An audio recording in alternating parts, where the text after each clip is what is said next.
sedikit bahas mengenai relay ya. Relay apa sih pengertian relay? Saya googling ya, Anda juga bisa googling. Ini di Google, relay adalah sebuah peranti yang memakai elektromagnet untuk mengoperasikan seperangkat kontak saklar ya.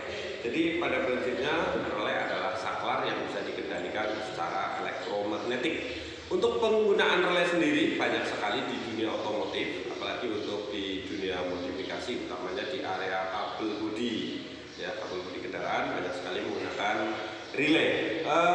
Secara penampakan kira-kira relay seperti ini. Saya sudah siapkan beberapa relay, nanti akan kita bahas satu persatu. Oke, secara prinsip kerja relay bisa kita kategorikan menjadi 3 jenis ya. Ada yang pertama ada relay normally open. Yang kedua ada relay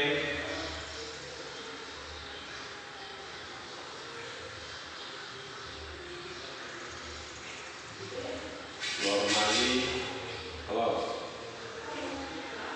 Yang ketiga ada relay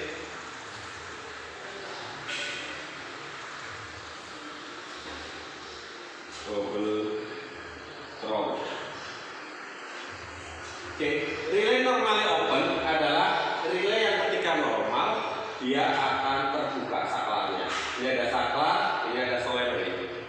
Ya, ini posisinya terbuka, normally open. Ketika tidak bekerja, dia adalah posisi terbuka. Sementara relay normally closed, ya, ketika tidak bekerja, dia posisinya close, tertutup, saklarnya tertutup.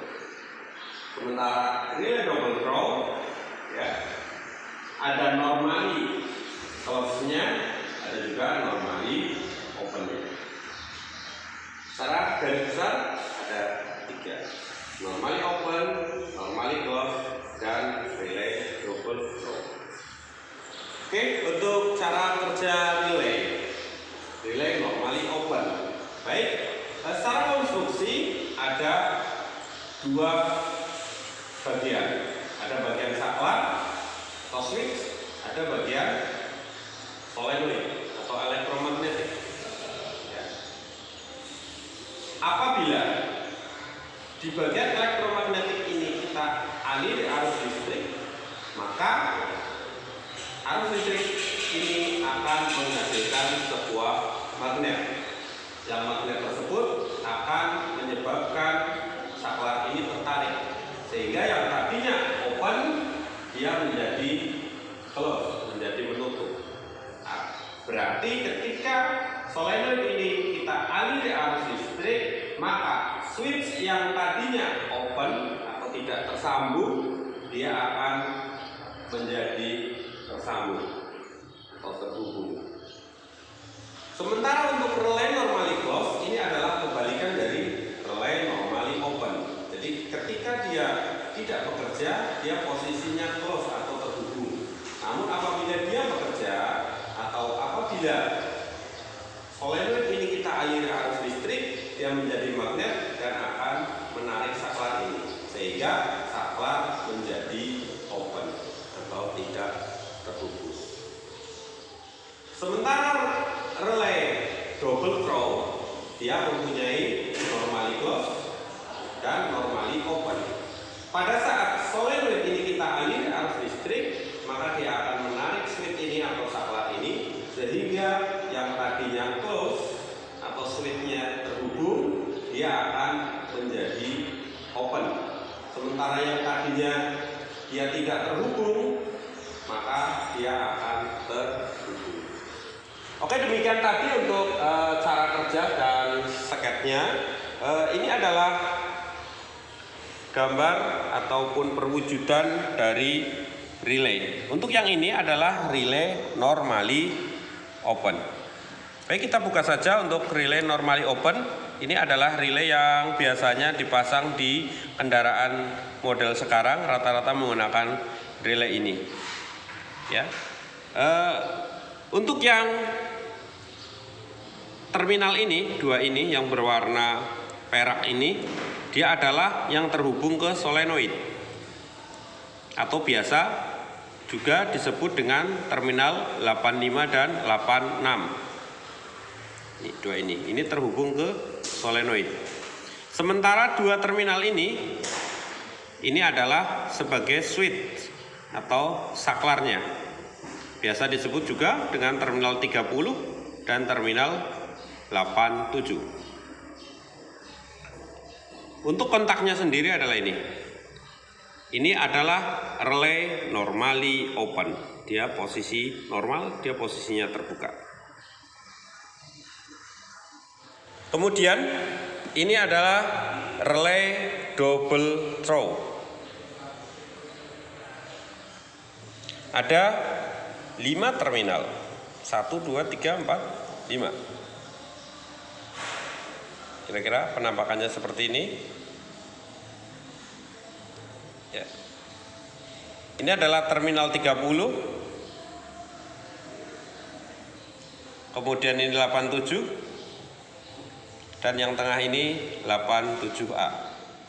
Sementara ini adalah terminal 85 dan 86. Artinya ini yang terhubung ke solenoid. Sementara yang 3 ini adalah saklar. Yang ini yang tengah, ini normally open, sementara yang ini adalah normally close.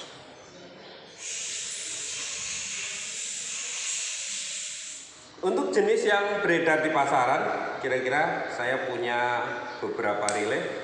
Ini yang tadi relay normally open, sementara ini relay double throw. Seperti ini yang kecil-kecil. Sementara ini juga relay double throw. Ini banyak digunakan di relay set yang aftermarket. Kira-kira bentuknya seperti ini. Ini adalah relay double throw. Kemudian ini relay normally open punyanya Toyota Avanza untuk lampu, relay lampu. Sementara ini relay yang banyak juga dijual di pasaran. Ini biasanya pasangannya dengan yang ini. Biasanya kalau relay set dia punya 3 relay, ada relay double throw, relay normally opennya ada 2. Ini banyak sekali di pasaran dan banyak digunakan untuk modifikasi. Kemudian yang ini adalah relay dengan 3 kaki. Ini punya kijang super untuk relay lampu kijang super. Baik, akan sedikit saya jelaskan, tadi ketinggalan. Ini relay yang hanya mempunyai 3 kaki. Pada prinsipnya, prinsip kerjanya sama seperti ini, hanya saja ada 1 kaki yang terhubung. Nah, seperti ini. Ya, jadi terhubung. Biasanya ini digunakan untuk kendali negatif. Jadi misalnya ini plus, ke sana adalah ke beban,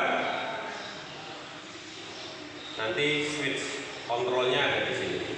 Nanti dia dihubungkan ke negatif. Jika switch ini dihubungkan, maka arus listrik mengalir ke solenoid, kemudian ke switch dan ke massa. Ini terjadi kemagnetan, maka akan menarik saklar ini sehingga yang tadinya normally open dia akan terhubung. Maka arus listrik dari posisi sini bisa mengalir ke beban. Baik, untuk pemasangan relay, saya punya sedikit ilustrasi. Ini ada baterai 12 volt di terminal negatif, terminal positif. Kemudian ini fuse, kunci kontak, switch lampu, switch jauh dekat, ada lampu yang menuju ke massa. Kemudian saya punya. Nah, bagaimana cara merakitnya? Nah, ini ada beberapa yang melakukan kesalahan. Kenapa bisa salah? Oke, baik. Coba kita ilustrasikan. Ini kita ada relay.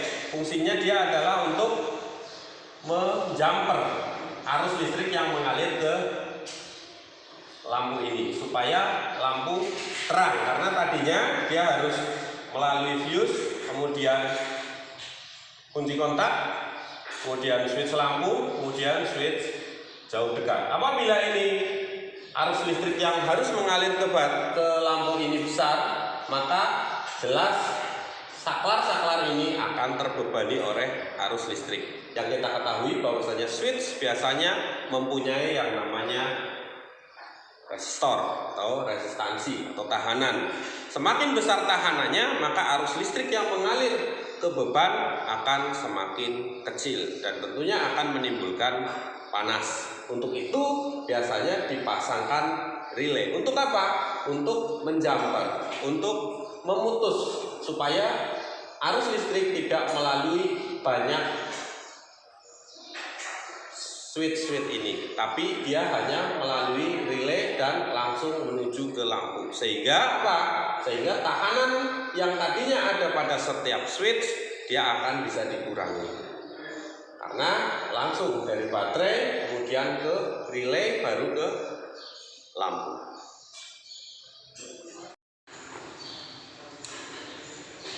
Baik, selain switch, tahanan juga terdapat pada kabel-kabel. Pada kabel-kabel, semakin kecil kabelnya, maka tahanannya semakin besar. Biasanya semakin besar kabelnya, tahanannya semakin kecil. Tahanan yang semakin besar, arus listrik yang mengalir semakin kecil. Arus listrik yang mengalir semakin kecil, lampu semakin redup. Sehingga kalau tahanannya semakin kecil, harapannya lampu akan menjadi lebih terang, klakson akan menjadi lebih keras. Oke, untuk itu dipasanglah sebuah relay. Baik, saya simulasikan. Yang pertama, ada yang merangkai seperti ini. Kemudian dari saklar dia misalnya menuju ke sini. Ini ke negatif.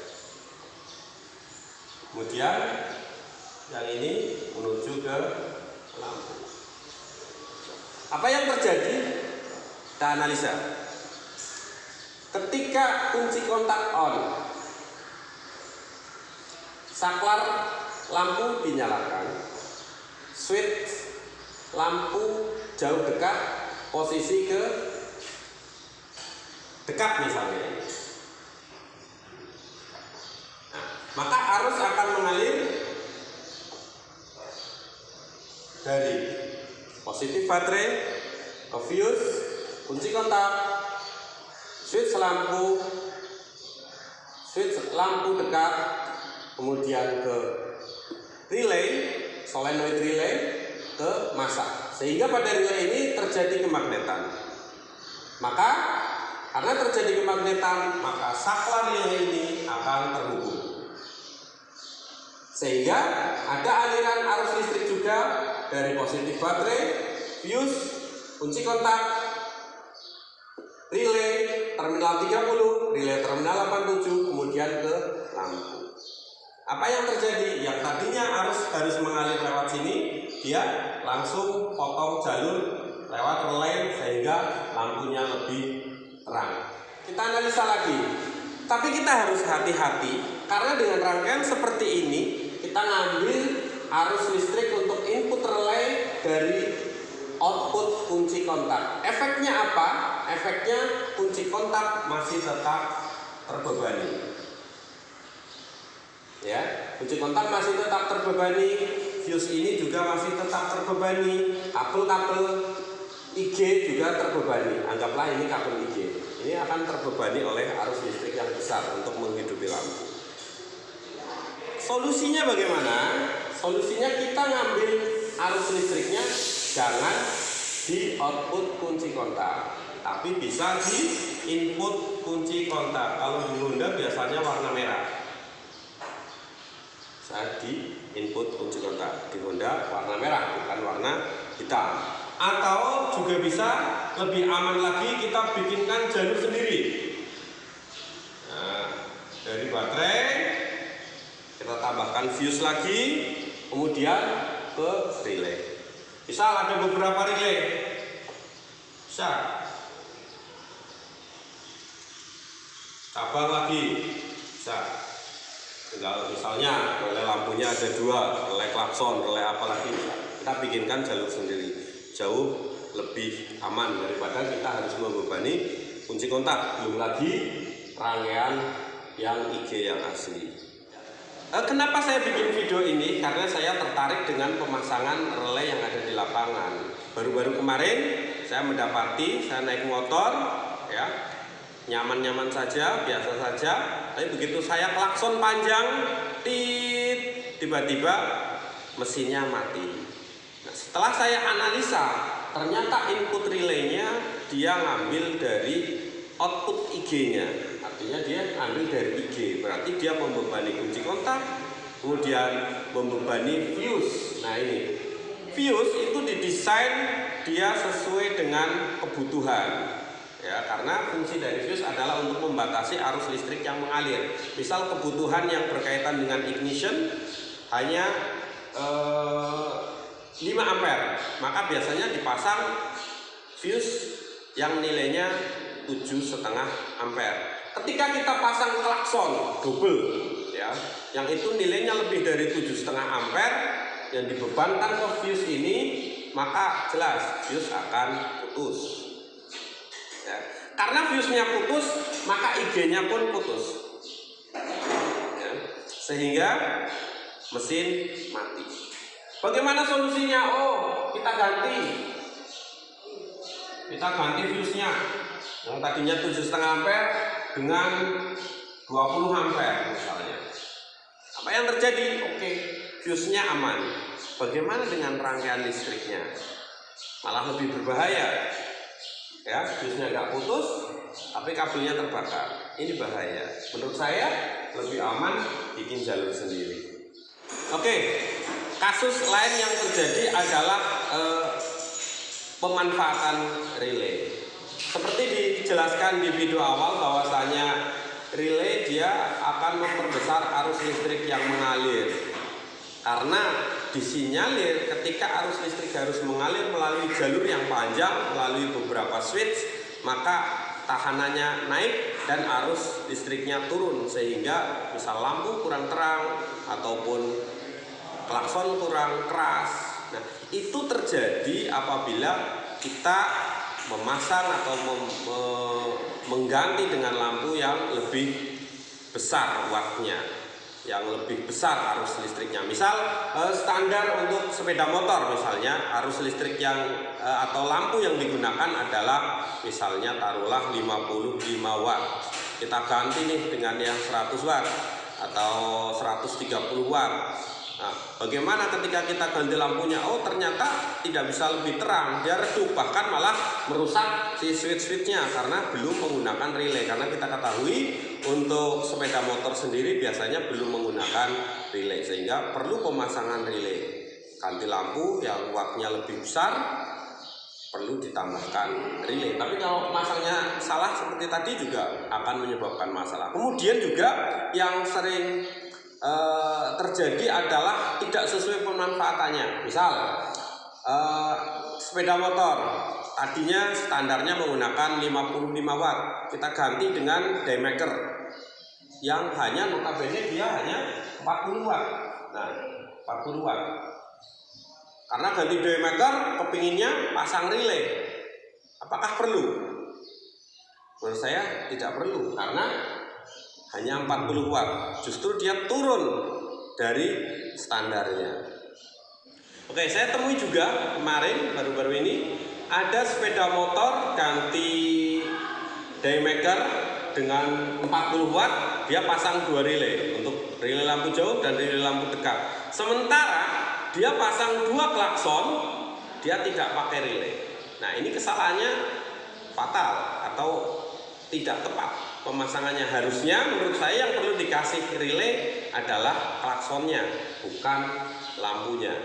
Bagus sih, tapi buang-buang energi, buang-buang relay saja. Harusnya malah lebih penting klaksonnya, karena jelas 2 klakson wattnya akan naik, apalagi dia pasang klakson untuk mobil yang menggunakan watt yang besar, sementara dia tidak menggunakan relay. Efeknya apa? Ya switchnya rusak ataupun klaksonnya nggak bunyi nyaring.